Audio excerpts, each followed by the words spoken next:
Assalamualaikum warahmatullahi wabarakatuh. Apa kabar teman-teman? Ibu berharap kalian dalam keadaan sehat, lalu diberikan kebahagiaan dan juga selalu dalam lindungan Tuhan Yang Maha Esa. Nah, teman-teman, minggu kemarin Ibu sudah memberikan satu pancingan berupa sebuah teks dan Ibu meminta kalian untuk menebak teks apakah itu. Nah, beberapa dari kalian itu sangat aktif, Ibu berterima kasih dan juga menjawab uh, teks yang Ibu berikan. Ada yang menjawab teks informasi, ada yang menjawab itu teks dialog karena berupa dialog ya. Lalu ada yang menjawab teks penjelasan. Nah, hari ini Ibu akan menjawab semua pertanyaan kalian atau yang kalian terka-terka minggu kemarin. Jadi sebenarnya itu teks apa sih? Teks yang Ibu maksud atau yang Ibu sudah berikan kepada kalian melalui Google Classroom bernama teks anekdot.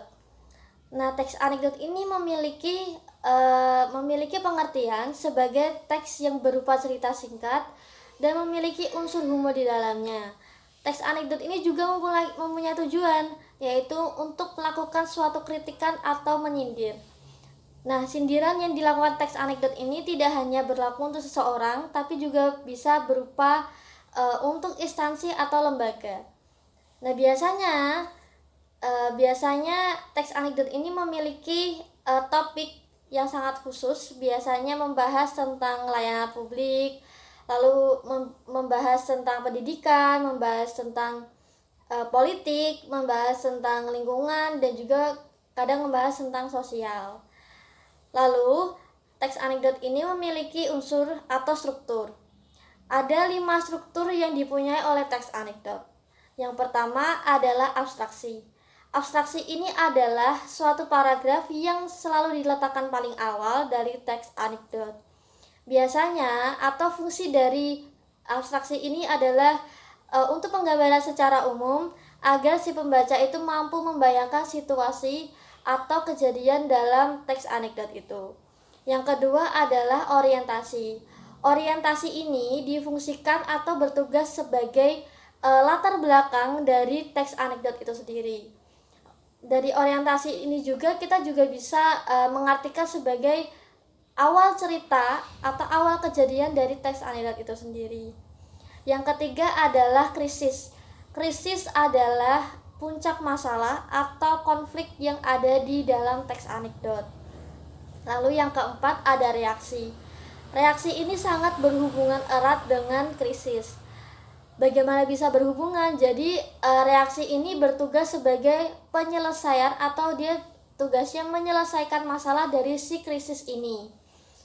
Nah, yang kelima atau yang terakhir itu adalah koda. Koda itu adalah penutup dari teks anekdot.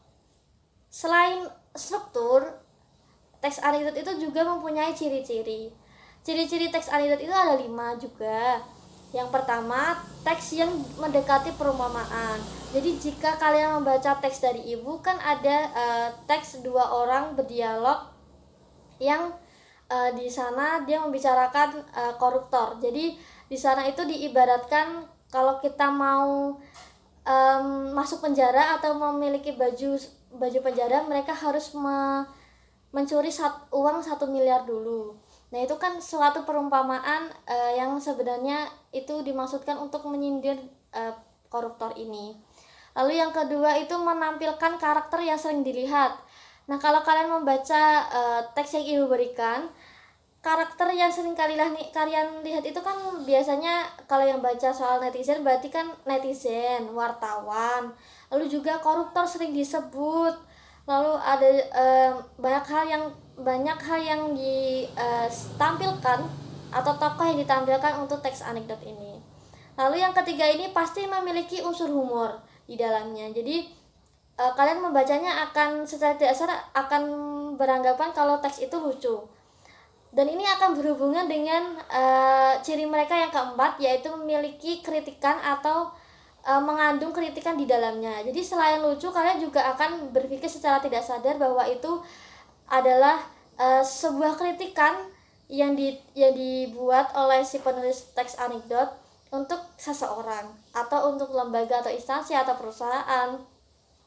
Lalu yang terakhir adalah mengandung pesan moral. Sebenarnya pesan moral ini sifatnya tersirat karena beberapa yang ibu baca itu kita harus menebak pesan moral itu sendiri. Kalau yang dari netizen itu kan berarti kita tidak boleh membuat berita hoax atau tidak boleh membuat berita yang tidak benar adanya. Kalau membahas soal koruptor berarti kita tidak boleh melakukan hal-hal yang buruk yang bisa merugikan diri kita sendiri, keluarga, dan juga negara. Nah, teman-teman, apakah ada pertanyaan? Jika ada, silakan ditanyakan di kolom Google Classroom. Ibu tutup. Wassalamualaikum warahmatullahi wabarakatuh.